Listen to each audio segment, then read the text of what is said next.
What is going on, guys? Joel here, and today we'll be talking about iOS 11 and its new features they should be expecting once it drops to the public in the fall.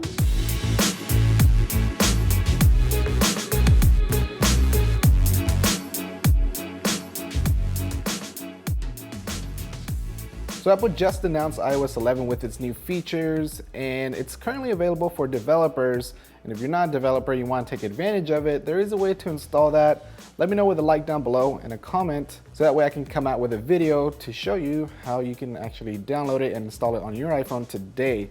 But to kick things off, we're gonna look at the new icons. As you see here, not only did we get new icons for the iTunes Store and App Store, but we also have a new app called Files. So with the new iFiles application, it basically integrates iCloud Drive, and it kind of took over iCloud Drive, so it's now called Files.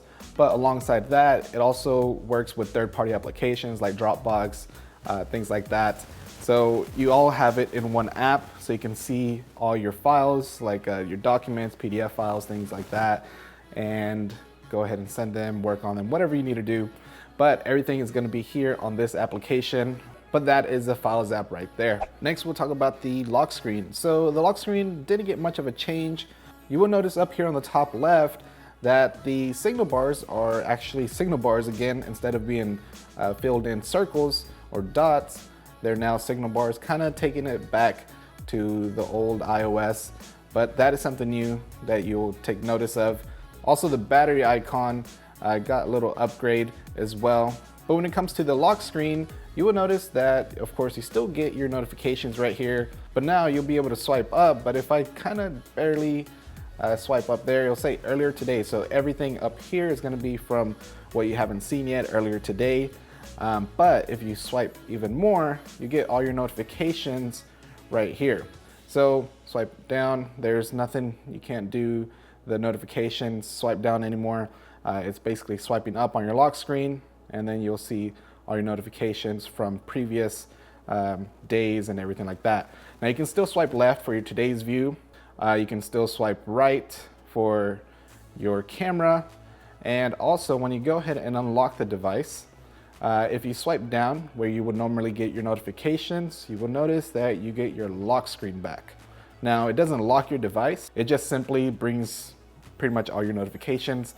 So again, you just swipe up to view all your notifications, but you'll see everything that you haven't seen yet right here. Still, if you want to swipe left, you can get your today's view. If you swipe right, you get your camera. So you can access your camera from whatever application you are technically when you have that opened. Now next, let's talk about the Messages app. So Messages got some improvements here. So right down here, you will notice that there's a redesigned app drawer. It's more enhanced, so you can actually discover them even better. Instead of having an icon here, you now have them down here, all your stickers and apps that you've downloaded for Messages. But you can easily swipe through these and then tap on one, and then you'll get your stickers pack or whatever app you use. So you can easily just swipe through all these. Pretty simple, basic stuff. Now another cool thing that I wish I could demo, but I can't, is Apple Pay for Messages. So what that simply does, it allows you to use Apple Pay and make person-to-person payments. So if you're friends or you need to send money to a family member or something like that, you can send it directly through the Messages app. Now that money will be stored on a Apple Pay cash card, so you can send the money from there, or you can actually directly send it to your bank. Now another little upgrade and feature with Messages is that you have new effects. So if you use effects with iMessage, simply press and hold the send button. You can go to effects over here and go to the full screen effects, and you will notice that you have this new send with echo, and also if you swipe over, send with spotlight. Those are two new effects that have been added to Messages. So simply send that, and then they'll receive something like this. Now something to note is in the Settings app, if you scroll down to Messages, you now have the ability to sync all your messages onto iCloud, which is a welcome feature. That means pretty much now you can sync them, back them up to iCloud if you have a new device, you can log into your iCloud and then all your messages will go to that device as well. Now, if you want to delete any messages, it'll actually delete across all devices. So delete something on your iPhone, it'll delete it on your iPad as well, and etc, etc. Now, when it comes to Siri, it has gotten some improvements with the female and male voice. It actually sounds better and it sounds more human, I should say, not as robotic as it has before. So let's try this out real quick. Hey Siri, what's the weather today? It's currently partly cloudy and 82 degrees in Plano. Expect clear skies starting in the afternoon. Today's high will be 89 and the low will be 75. So I don't know if you can hear that, but now Siri's voice is more enhanced and not as robotic as it used to be. It sounds human. You also notice that there's a new little Siri icon right at the bottom. Now there's also some new Siri features such as translation. So, hey Siri, how do you say welcome to my new video in Spanish? In Spanish, welcome to my new video is Bienvenido a mi nuevo video. So right now Siri is able to translate into French, German, Italian, Mandarin, and Spanish. So if you want to translate something from English to any of those languages, you can do so now using Siri. Now next with iOS 11 is the camera app. So those of you who are iPhone 7 Plus users, you'll be happy to know that with portrait mode, which is the depth effect feature that allows you to basically focus in on an object and the background will be blurred out, you will now have improved image quality. So now you can use HDR and also you can use True Tone Flash on your photos.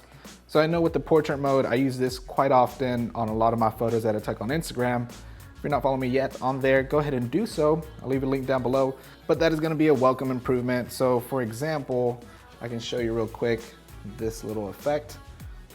Depth effect right here tells me to move further away, but what it does, it focuses on this object here. If I can get it.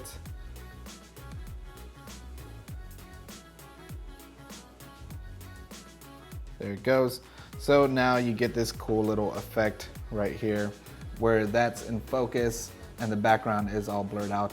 Now speaking about the camera, for those of you who have lower end storage devices like 32 gigs or even 16 gigs, you'll be happy to know when you upgrade to iOS 11, it now kind of helps with your storage on your device, because with videos and photos, normally with videos it'll save it with a codec of H.264, and now it uses HEVC, which stands for high efficiency video coding. So it gives you up to 2 times better compression. So that means less storage on your device and on the cloud. And when it comes with photos, it used to save them in JPEG, but now they switched to HEIF, which stands for high efficiency image format. So now the compression is even better, so you'll have even more storage to save your photos. Now another cool little feature is with live photos. So as you see here, it actually shows me what you can do with live photos now. You can easily swipe up on a live photo and see the effects, people, and location. And here you can see a photo I just took. I can swipe up on it, and now you have different effects. So as you can tell, here is one effect. This one is called the loop. We also have a bounce effect. So you can bounce back and forth here in a second once it loads. There you go. Pretty cool little effect. And you also have long exposure. So this works great with things like water and light and stuff like that. But I think that would be a pretty cool feature to use the long exposure. But these effects kind of reminds you of an app called Boomerang. So they've integrated this into iOS now. Also with live photos, you can select which photo here you want to make the key photo. For example here, my key photo, and that is now my key photo. So that's another little feature with live photos. Now when it comes to the Photos application, you have some new memories features here. Now when you look at your memories, it can generate them from like Throwback Thursdays, also weddings, parties, several little things, sporting events, performances. But You can also view them in portrait or in landscape. So for example here, I go to a memory from sometime 2 years ago, and I can hit play now and it'll be viewed in portrait mode, just like this. Or I can flip it like this. So next up, we're going to talk about the redesigned control center.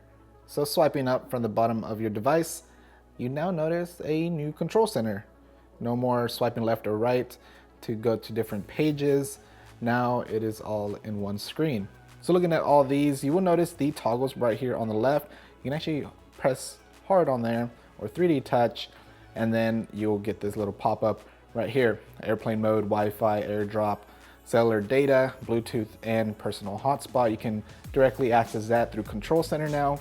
And if you long press or hard press on the music player, you now have your music player here.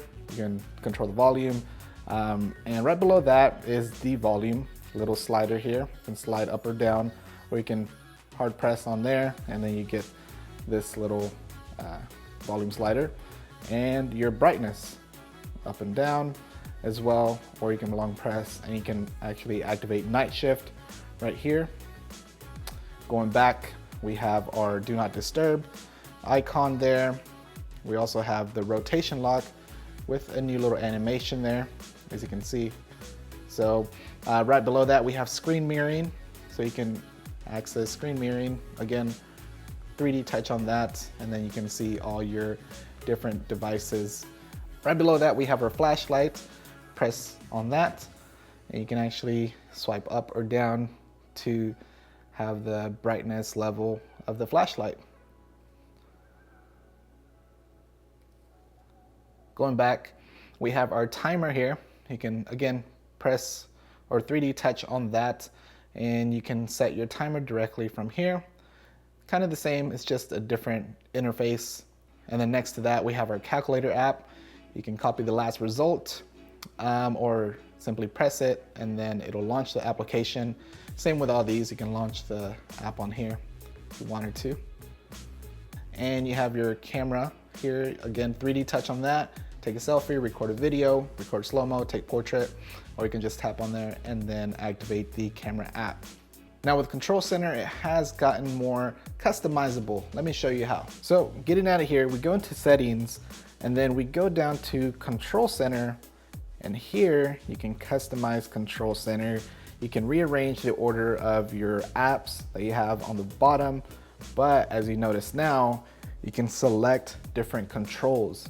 So now we have low power mode, we have home, guided access, do not disturb while driving, which we'll talk about here in a second, Apple remote, your alarm, notes, screen recording, which is another cool little feature, stopwatch, text size, and your wallet. So these are the things that I'll probably use the most right here. So let's go ahead and check those out. Swiping up, you have now those apps or icons at the bottom. You can rearrange those, of course, but let's go ahead and check them out. You can press for low power mode right there, your Apple TV remote right there. You can just 3D touch it or simply press on it to launch the app. And then right here is your alarm. You can create an alarm by 3D touching or just open up the app. And then right here we have screen recording. So now screen recording is native to iOS. Something pretty cool. I can 3D touch, hit start recording, and it'll start recording everything that I do on my device. So you will notice the screen recording up there on the top. And let's check that out real quick. Let's actually stop it. Press that, then we'll get that we just recorded something. We can go ahead and view this right here in your Photos app and see your recording, as you see there. Pretty cool, especially for things like what I do, tutorials, things like that. And we also have access to our wallet, so you can 3D touch that and then you can see your last transaction or use whatever card you have registered to your device. And let's talk about do not disturb while driving. Now when it comes to using do not disturb while driving, it actually uses Bluetooth, Wi-Fi Doppler effect, and assume you are driving. So when it detects this, it'll prompt you to turn on the feature. And when you enable it, it'll turn your screen black. Now, when you turn it on and try to look at your phone, now pretty much what this all does, do not disturb while driving, is when you get a message, you can automate a message saying you'll reply when you are at the place you are going to. Or if it's really urgent, they can actually reply urgent, and then that text message will go through and you'll get notified. It's a pretty cool feature, definitely something that will help those who do text or use their device while driving. Now, another thing with iOS 11 is that we have a new redesigned calculator, or the UI is redesigned. Also, the app is redesigned, as you see here. So opening that up, you do see the new redesigned UI on the calculator. Nothing much has changed except that. Also, speaking about redesign, we also have a redesigned podcast app as well. So launching the podcast app, you now have your Listen Now tab, your Library tab, Browse tab, and your Search tab. So here on the Listen Now, you get all your latest podcasts on here. Also, you go to Library, see everything that you've downloaded onto your library, and your Browse tab here, and your Search tab. And here is your currently playing little new tweaks on the podcast app. Now, if you are an iPhone 7 Plus user, or if you have small hands, you will be glad to know that you have one-handed keyboards now by going into your language select or your emoji. Right down there at the bottom left, you can tap on your one-handed keyboard for the left. If you press on here, it actually goes back to the full keyboard. And again, press on the little language icon, you can go to the other side. So you can easily type now. I still can't type, but you have one-handed mode now for the keyboard. Also, something else is if you press that, you can directly go to keyboard settings now. Now, not only have we gotten a redesign on the icon for the App Store, but the App Store itself has gotten a redesign as well. So launching up the App Store here, you get your Today's tab. Right here, it'll show you different tips for different apps. For example, Visco, if you like using that for editing your photos. And also you can go to the other tab where your games are at. So popular games, everything like that.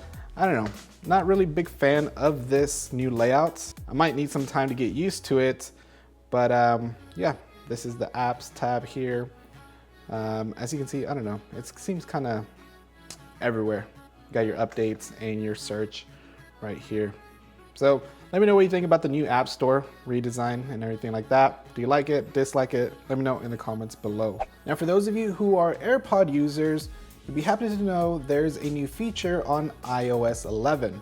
So going into your settings, going to Bluetooth, and checking your AirPods here, you can actually change some settings. So now you can not only play and pause or activate Siri by double tapping on an AirPod, but you can change it to go to the next track or previous track. Something very basic, something that should have been out from the get-go, but that's a new feature they can also do with iOS 11. Let me also know if you want to see a video on these, as I haven't released one yet, but I have been using these for quite some time now. Hit the like button down below if you want to see that video, and possibly if you want to win a pair, who knows? Also, while we're in the settings, there are some new little setting tweaks. If you go to General, you go down to where it says Reset at the very bottom, you will now notice that you can hit the shutdown button. So instead of having to press, maybe your power button or sleep button doesn't work properly, you can just go into your settings, shut down, and then swipe to shut down the device. Now on top of that, we also have your iPhone storage. So a new little tab or new little setting for your iPhone storage, where it will give you recommendations for different things. So here it recommends me to offload unused apps, so automatically offload unused apps. When you are low on storage, your documents and data will be saved, things like that. And you can of course see how much space each app is taking on your device. You can also see things like review large attachments, as you see here. So it helps you clear up some storage on your device for those of you who may have low storage devices. So in case you have an emergency or you need some immediate help, like really crucial help, emergency SOS right here in the settings, you can actually auto call those emergency contacts. And the way to do that is by simply rapidly hitting your power and sleep button 5 times. So do that 5 times. Uh-oh. just not do that. But it allows you to hit your power/sleep button rapidly 5 times and it'll contact that emergency contact. So yeah, that's a cool little feature there. Now, a new feature that I find pretty useful and pretty cool is when you take a screenshot on your device. So simply take a screenshot, it'll now put the little screenshot down here so you can tap on there and quickly mark up that certain screenshot. So if you want to highlight something or circle something here, there, and I don't know, sign it, do anything that you need to, you can quickly do that when you take a screenshot with markup. So it will go ahead and allow you to mark it up and also even crop the photo to a certain section of the photo and things like that. And even write text or have a signature put in there as well. Different little things that you can do just like that using the markup feature, but now it's easier to be done. Now, if you're an iPad user with iOS 11, you actually now get a new dock down here, as you see here, using an iPad Pro. So I can now add several icons, several apps to my dock. So now it's not restricted to just your normal 4, 5, 6 icons that you normally have set down there. Also, if you are in an app, I'm here on Safari, I can swipe up and then you get your dock back. Now, if you swipe up again, then you get your multitask switcher once again. So you can activate this by either double pressing on the home button, or you can easily swipe up all the way and then get all of this along with your new control center right here. Now, another cool thing is that if you swipe up, you can easily drag another app over to the sidebar here. So with the sidebar, you can actually drag this anywhere you'd like across the screen. So by swiping down, you can kind of float this app anywhere on your screen. So pretty cool little neat feature that you can do now with the iPad. Now, if you want to go ahead and put it back, you can do so, and also resize the screen and everything like that. Now, another new feature with iOS 11 on the iPad is you have the drag and drop feature now. So pulling up my notes here and then I have the Mail app open, I can go ahead and highlight text here and easily drag and drop it to my email, just like that. Now, if I wanted to do photos, for example, I can also drag and drop photos as well into that other application. Now, another cool thing is you can tap multiple photos and then drag and drop all of those onto the other application. Pretty cool. You can drag and drop URLs. You can also drag and drop text, as you saw, and images. But other than that, these are going to be some of the major features to expect when iOS 11 drops in the fall to everybody. Now, there is a public beta that's going to be released here in the future. So you want to go ahead and take advantage of that. You can register on Apple's website for the public beta. But if you want to take advantage of it today, I will have a video coming out showing you how to actually install it onto your device. So subscribe to the channel and hit the like button if you want to see that video. Also, in the comments below, let me know what you found if you've already installed it on your device. What features are your favorites from this video or other features that you've discovered? Let me know in the comments below. As always, if you did enjoy this video, hit the like button. And also, if you're not yet following me on social media like Facebook, Twitter, Instagram, and Snapchat, I'll go ahead and leave the links down below in the description. And lastly, if you feel like being awesome, go ahead and hit that subscribe button. That way you'll be notified when I drop my next video. Thanks a lot for watching. I know I've been MIA, but with iOS 11 out now, expect some more videos. All right, guys, I will catch you all on the next one. All right, peace.